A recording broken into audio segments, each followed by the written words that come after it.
C'est une véritable course contre la montre. Plus d'un tiers de la somme est acquise. Cela prouve une chose, nous pouvons y arriver. Ensemble, c'est possible. Chaque don nous rapproche de la ligne d'arrivée. Et TVL est à la croisée des chemins. Ou bien nous plions sous le poids de l'injustice, ou bien nous tenons bon et montrons que rien n'éteint une volonté populaire, dissidente, déterminée. Nous refusons de céder, nous refusons de disparaître. L'heure est donc à l'action. Un don maintenant, c'est un souffle d'oxygène. C'est un signal de soutien amical. TVL est votre chaîne. Protégez-la. Faites un don, défendez votre liberté. Chaque euro compte, chaque minute aussi. Merci pour votre énergie, votre solidarité et votre confiance en nos combats communs.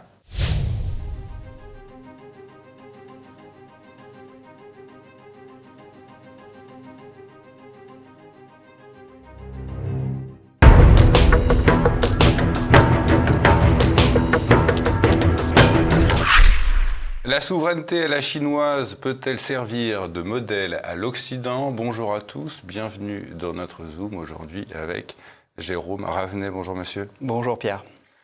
Vous êtes agrégé de philosophie, vous avez enseigné le chinois pendant 20 ans à l'IEP d'Aix-en-Provence. Vous avez soutenu 2 thèses de philosophie en 2001 sur l'anthropologie chinoise du corps, la deuxième en 2022 sur Xi Jinping. Et donc vous publiez cet ouvrage « Souveraineté à la chinoise, propos édifiants et curieux sur la Chine socialiste » chez Perspective Libre, comme d'habitude à retrouver sur la boutique de TV Liberté. Vous l'expliquez, Jérôme Ravenet. En moins de 30 ans, la Chine a tiré 900 millions de ses habitants de la pauvreté. Pour que nos téléspectateurs se rendent compte de ce bond en avant, un revenu net moyen qui est passé de $200 dans les années 70 à 13 000 $ aujourd'hui. Comment la Chine a-t-elle opéré ce sursaut ? Eh bien, elle s'est mobilisée derrière ces chefs d'État, différents chefs d'État qui, de Mao à Xi Jinping, en passant par Deng Xiaoping, Jiang Zemin et Hu Jintao, se sont efforcés de reconstruire cette Chine qui avait été détruite tout au long du 19e et de la première moitié du 20e siècle. Ces chefs d'État chinois qui se succèdent dans un processus qui nous est assez étranger en France, avec une réunion d'un bureau politique. Comment cela fonctionne? Est-ce qu'on peut les voir comme des sortes de monarques, ces chefs d'État chinois? C'est tout à fait le cas de Mao. Cela a été un petit peu moins quand la Chine s'est libéralisée sous Deng Xiaoping, mais c'est à nouveau effectivement tout à fait le cas avec Xi Jinping, puisque je crois qu'on peut parler d'un Marx Aurèle, c'est ainsi que je m'amuse à le surnommer, c'est-à-dire une espèce d'empereur assis sur une doctrine marxiste, mais dans une fonction qui est fortement impérialisée, en effet.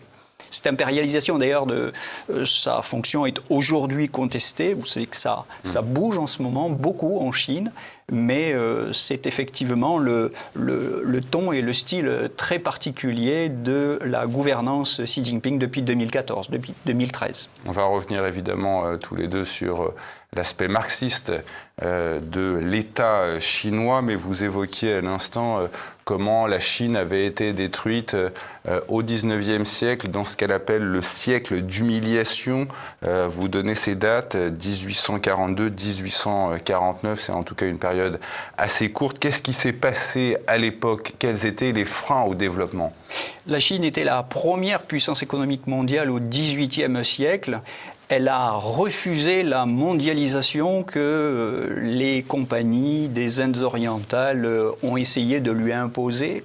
Elle a essayé de refuser, mais elle n'a pas pu refuser. Les Anglais sont entrés à Pékin à coups de canonnières et ça a été en 1840-1842, lors des premières guerres de l'opium, le début d'une longue descente aux enfers pour la Chine. Longue descente aux enfers qui s'est terminée effectivement un siècle et quelques années plus tard, en 1949, avec le retour au pouvoir, ou l'arrivée plutôt au pouvoir de Mao, qui met tous les étrangers dehors. Alors justement, Vous évoquez dans votre ouvrage le confucianisme, le taoïsme, également évidemment le marxisme. Est-ce que vous pouvez nous dire un mot de ces trois philosophies, de ces trois doctrines rassemblées en une par aujourd'hui ce modèle de Xi Jinping ? Alors effectivement, là, il y a quelque chose de tout à fait original chez Xi Jinping, puisque Mao avait, je dirais, disons tout simplement, mis à la poubelle le confucianisme, à bas la boutique de Confucius, c'était la devise sous Mao. Le confucianisme qui était compris comme l'une des causes de l'arriération de la Chine, ça ne faisait pas bon ménage avec le marxisme sinisé de Mao. Mais le confucianisme revient aujourd'hui avec le taoïsme et le légisme. Le confucianisme revient à la mode, je dirais, dans la doctrine Xi, dans la doctrine du rêve chinois, du grand renouveau de la nation chinoise, comme un instrument de moralisation du parti, parce que pendant les années 90, 2000 et au début des années 2010, la Chine souffrait d'un problème de corruption. Aujourd'hui, le confucianisme fait son retour comme instrument de moralisation des élites politiques chinoises. Comment cela fonctionne, le confucianisme ? On en parle beaucoup de son retour en Chine. Quels sont les fondements de cette philosophie ? Alors, c'est une philosophie très ancienne qui remonte au 5e siècle avant Jésus-Christ. Confucius, c'est 471 avant Jésus-Christ. Il a une longue histoire, ce confucianisme. On ne peut pas la refaire, cette histoire, aujourd'hui. Je renvoie les auditeurs au livre d'Étiamble sur cette longue histoire du confucianisme qui a pris des formes très variables et diverses. Et Xi Jinping ne prétend pas détenir la forme pure, absolument orthodoxe du confucianisme. Il en fait un usage très particulier dans le cadre de cette lutte contre la corruption, un moyen de redressement moral des élites du parti. Mais quels en seraient les principes à ce confucianisme ? Comment peut-on le résumer ? Rester proche du peuple, le mépris de la richesse chez les élites politiques, puisqu'il y a bien des riches aujourd'hui en Chine, le capitalisme, un certain capitalisme, en tout cas il y a des capitalismes. Peut-être pourrait-on dire que le socialisme à la chinoise, c'est un socialisme avec capitaliste, mais sans capitalisme. D'accord. Et justement, quand vous dites que le retour de ce confucianisme servirait à moraliser la politique chinoise, la nettoyer de la corruption, cette corruption était-elle liée au marxisme ? Elle était liée à l'enrichissement spectaculaire, à ce qu'on a appelé à la fin du XXe siècle, dans les années 90, le miracle chinois. L'argent a coulé à flot après les politiques d'ouverture et de réforme de Deng Xiaoping, et il a été difficile pour le parti, qui a failli imploser de l'intérieur. Il a été difficile de tenir les rênes. Il a fallu lutter contre cette dérive, contre cette contagion de problèmes de corruption. On a même eu, souvenez-vous, en 2021, Lai Xiaoming, un ancien ministre qui a été exécuté, condamné à mort et exécuté pour des problèmes de corruption. La lutte contre la corruption, c'est environ 3 millions de condamnations ces dernières années, et comme je vous le disais à l'instant, jusqu'au plus haut niveau de l'État, puisque des ministres... Cette corruption n'a rien à voir avec le marxisme en vogue en Chine.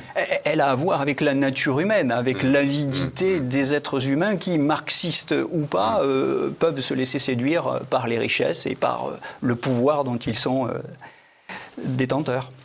Vous dites qu'en privé, des responsables chinois reconnaissent leur dette envers la planification française de De Gaulle. Comment les a-t-elle inspirés ? Alors, c'est pas en privé, c'est même tout à fait public, puisqu'on a aujourd'hui au sommet de l'État chinois, notamment un numéro 4, Wang Huning, qui est francophile, a fait des études en France. Juriste, professeur de sciences politiques. Tout à fait. Comme Deng Xiaoping aussi, qui avait passé quelques années en France au milieu des années 20.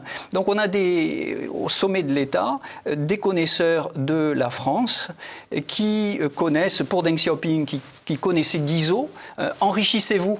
C'est une formule de Guizot Wang Kruning connaît Jean Bodin, il a écrit un mémoire, on peut en retrouver les traces, on ne peut pas lire ce texte de Wang Kruning qui est aujourd'hui classé secret, mais on peut au moins, à partir du titre, savoir qu'il a travaillé sur Bodin, sur Jean Bodin, donc le grand penseur français de la souveraineté du XVIe siècle. Il a travaillé sur Jacques Maritain et il a développé, à partir de cette réflexion sur le souverainisme à la française, une conception. Il a transcrit cette conception française de la souveraineté dans les circonstances de la Chine d'aujourd'hui. Ce Wang Kruning, vous avez évidemment épluché et lu ses écrits, sa doctrine. Est-ce que vous pouvez nous en parler ? Quelle est son orientation ? Il s'agit d'affirmer la souveraineté de la Chine contre toutes les tentations impérialistes étrangères. Voilà. C'est spécialement intéressant et sensible au cœur de tous les Chinois après le siècle d'humiliation dont nous parlions tout à l'heure, puisque la Chine a tellement souffert de l'impérialisme occidental, elle avait besoin d'une doctrine qui lui redonne confiance en elle et espoir en l'avenir. Et le souverainisme à la chinoise, le souverainisme que prône Wang Kruning, c'est cela. Un libre-échange sans hégémonisme. Un libre-échange, oui. La Chine est désormais mondialisée par ses nouvelles routes de la soie. Dans l'OMC depuis 2001 ou 2002 ? Exactement, elle est dans l'OMC, mais elle crée de nombreuses organisations internationales. Récemment encore, l'Organisation internationale de la médiation. C'était le mois dernier. Et elle se mondialise, mais dans cette mondialisation, elle revendique pour chaque peuple l'indépendance nationale. Il n'y a pas même s'il y a des pays riches et des pays qui le sont moins, il n'y a, selon la conception qu'elle se fait du monde, pas de nation dominante légitime à imposer son ordre au reste de la planète. C'est l'anti-États-Unis. C'est l'anti-hégémonisme, l'anti-hyperpuissance, même si c'est une puissance qui, aujourd'hui, est en mesure de rivaliser avec les États-Unis, elle se pose comme une anti-hyperpuissance dans la mesure où elle refuse l'hégémonisme. Mais est-ce que la Chine n'a pas des intentions impérialistes quand elle exporte ses hommes ou ses entreprises en Afrique ? N'est-ce pas là aussi une forme d'impérialisme économique ?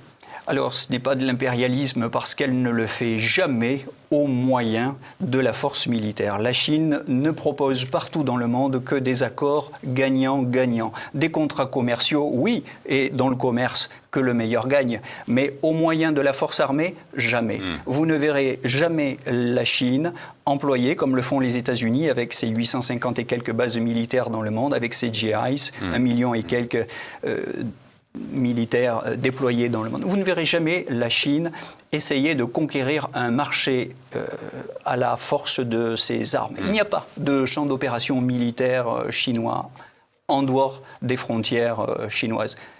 Le président chinois Xi Jinping, vous avez produit une doctrine sur lui et sa vie. Il refuse ce que vous appelez le socialisme pour les riches ou socialisme à caractéristiques américaines. Est-ce que vous pouvez revenir sur cette notion ? Ce n'est pas ma théorie, c'est la sienne. Elle s'appelle la doctrine du rêve chinois, la doctrine du grand renouveau de la nation chinoise. Et ça a d'abord été effectivement une doctrine socialiste en tant qu'il s'agit de socialiser les bénéfices, c'est-à-dire de distribuer les bénéfices. Et non pas de les privatiser. Et non pas de les privatiser comme le fait le socialisme à caractéristiques américaines, ou le socialisme pour les riches, pour parler comme Joseph Stiglitz. On a vu avec la crise de 2008. Tout à fait. Voilà. Il s'agit de redistribuer, de partager le gâteau. Et c'est la théorie du gâteau, c'est ainsi qu'on l'appelle en Chine. Et depuis 2021, la Chine a complètement éradiqué la pauvreté à l'intérieur de son territoire et elle est la principale contributrice à la réduction de la pauvreté dans le monde. Donc c'est d'abord cela, le socialisme à caractéristiques chinoises, c'est-à-dire une théorie de la redistribution des richesses une théorie et une pratique de la lutte contre la misère et la pauvreté. Certains observateurs observent en ce moment un ralentissement de l'activité économique chinoise avec une crise du secteur immobilier. Est-ce que vous pouvez nous dire un mot sur où en est l'économie chinoise aujourd'hui ? Les fauteurs de troubles qui se sont enrichis, qui ont un peu trop spéculé, sont aujourd'hui en prison. La bulle a dégonflé. On peut s'enrichir en Chine, mais il y a des règles. Et quand le gâteau n'est pas bien découpé et redistribué, on passe à la caisse. Comme je le disais tout à l'heure, le gouvernement chinois n'hésite pas à sanctionner, y compris d'anciens ministres du plus haut rang. Donc, il y a malgré tout des difficultés, il ne faut pas se le cacher, ce n'est pas le paradis sur Terre, la Chine. Il y a des tensions liées au tassement du PIB, alors qu'une jeunesse toujours plus profuse, toujours plus abondante arrive sur le marché du travail. Parce que c'est ça aussi le socialisme à caractéristique chinoise, c'est une élévation du niveau de connaissance, garçon-fille d'ailleurs, tous sexes confondus, absolument extraordinaire. Le taux d'alphabétisation a grimpé ça pose effectivement un problème quand le PIB se tasse et que la demande tend à se réduire.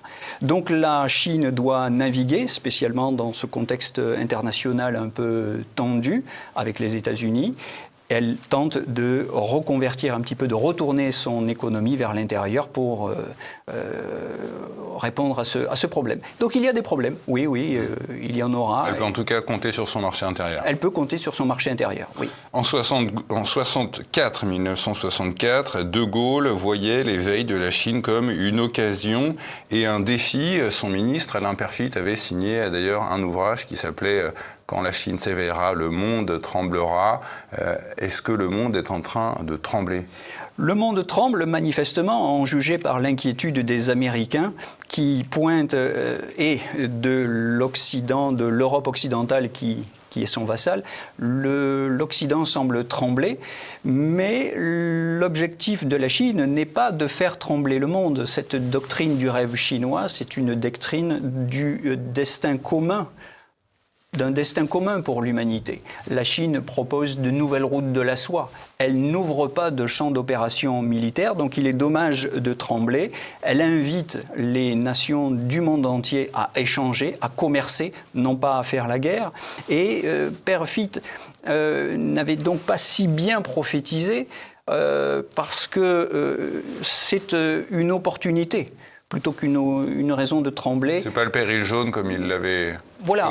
comme on l'avait entendu. Effectivement, on a tout ce discours de dénigrement, mais qui prend de moins en moins, puisque vous savez qu'aujourd'hui, derrière la Chine, dans les nouvelles routes de la soie, ou avec la Chine, dans ces partenariats gagnant-gagnant dont je parlais tout à l'heure, il y a plus de 150 pays. Donc le monde entier ne tremble pas. L'Occident tremble, et spécialement les États-Unis, parce qu'ils ont peur de perdre leur hégémonie. Mais la Chine ne veut pas l'hégémonie, elle veut simplement partager la richesse. Elle nous propose de partager la richesse, et c'est la raison pour laquelle, avec Jacques Cheminade, l'Institut Schiller, etc., nous invitons à re-questionner notre rapport occidental à la Chine. Des États-Unis à l'oligarchie financière, il n'y a qu'un pas, pourrait-on dire. Comment l'oligarchie financière s'organise-t-elle face au réveil chinois ? L'oligarchie financière tente de barrer le réveil de la Chine par toutes sortes de campagnes de dénigrement et par la stratégie de ce que Jiang Zemin appelait les 5 poisons, c'est-à-dire Elle ouvre des dossiers pour diffamer ou attaquer la Chine. C'est la question du Tibet, la question des Ouïghours au Xinjiang, c'est la question de Falun Gong, c'est la question de Taïwan, évidemment. Toutes questions auxquelles on peut répondre, ça nous prendrait un petit peu trop de temps, mais puisque vous évoquiez De Gaulle tout à l'heure, il faut souligner qu'il y a eu tout de même, dans cet Occident global, un homme qui a fait exception à cette stratégie du dénigrement, c'est le général de Gaulle, qui a voulu souligner, je le cite, le poids de la raison et de l'évidence. La Chine était déjà en 1964 pour De Gaulle une évidence. Ça ne voulait pas dire qu'il fallait, pour De Gaulle, qu'il fallait l'approuver. Ça voulait dire simplement qu'il fallait prendre acte du retour de la Chine dans le rang des grandes puissances. En préparant cette émission, juste avant notre entretien, Jérôme Ravenet, on parlait du rôle de la monnaie. Comment le yuan et le dollar s'affrontent-ils, s'apprécient-ils ? Alors il y a effectivement une guerre des monnaies. Dominique Strauss-Kahn en parlait déjà en son temps. C'est toute la question. Le monde va vers une dédollarisation progressive, mais le yuan n'a pas l'intention d'en prendre la place. Oui, le yuan veut rester faible. La Chine veut un yuan Tout à fait. Qui favorise ses exportations. Tout à fait. Un yuan faible favorisera ses exportations. La Chine ne lutte pas contre le dollar, elle ne lutte pas contre les Américains, contre l'Amérique, elle lutte contre l'hégémonie, contre toute forme d'hégémonie. Mais il y a une place pour le dollar, à condition qu'il y ait aussi une place pour d'autres monnaies régionales. Et c'est cela, le monde multipolaire vers lequel nous allons, le monde multipolaire que le général de Gaulle avait déjà perçu, intuitionné en son temps. Et c'est ça la troisième voie, puisque pour le général de Gaulle, déjà, il n'y avait pas les États-Unis d'un côté et la Russie de l'autre, mais il y avait aussi place pour ce qu'il appelait une troisième voie, c'est-à-dire, finalement, c'était déjà, chez le général de Gaulle, l'intuition de ce monde multipolaire. Et on pourrait dire que, finalement, la doctrine chinoise, c'est au XXIe siècle une espèce de gaullisme 2.0. Mais cette troisième voie que décrivait De Gaulle est-elle réellement incarnée par la Chine moderne, à la fois capitaliste et marxiste ? Elle est complexe. Cette troisième voie, ce n'est pas une doctrine figée, c'est la possibilité pour des États souverains partout dans le monde de parler en leur nom propre et de ne plus être obligés d'être les vassals d'un chef de file. En l'occurrence, pour nous, dans l'Occident global, les vassaux de la puissance américaine ou de l'OTAN ou de l'oligarchie financière mondialisée qui, chez nous, tire les rênes. Mais l'inspiration marxiste au sein de l'État chinois ne vous pose pas de problème ? Il y a... pourquoi ça me poserait problème ? Le marxisme... C'est une question. Si c'est le choix des Chinois, grand bien leur fasse, j'ai envie de dire, à partir du moment où ils n'ont pas l'intention de nous l'imposer. Et ils insistent bien sur le fait que la démocratie à la chinoise, comme ils l'appellent, ou leur modèle chinois, est un modèle pour les Chinois. Est-ce que ce modèle, en arrivant en Chine avec la révolution populaire, n'a-t-elle pas accouché de massacres ? C'est une question. Il y a eu des erreurs, notamment dans le grand bond en avant. Évidemment, il y en a eu aussi en Occident des erreurs. Je pense que l'histoire du XXe siècle, dans l'Occident globalisé, les 2 guerres mondiales que nous avons commises ne sont pas à notre honneur. Donc il y a eu des problèmes, mais l'objectif n'est pas de juger la Chine. Pour nous, elle est de la comprendre, de prendre acte. Comme le disait le général de Gaulle, il ne s'agit pas d'approuver la Chine, il ne s'agit pas non plus de la dénigrer. Il s'agit simplement de prendre acte de ce qu'elle est, de la comprendre pour pouvoir négocier avec elle.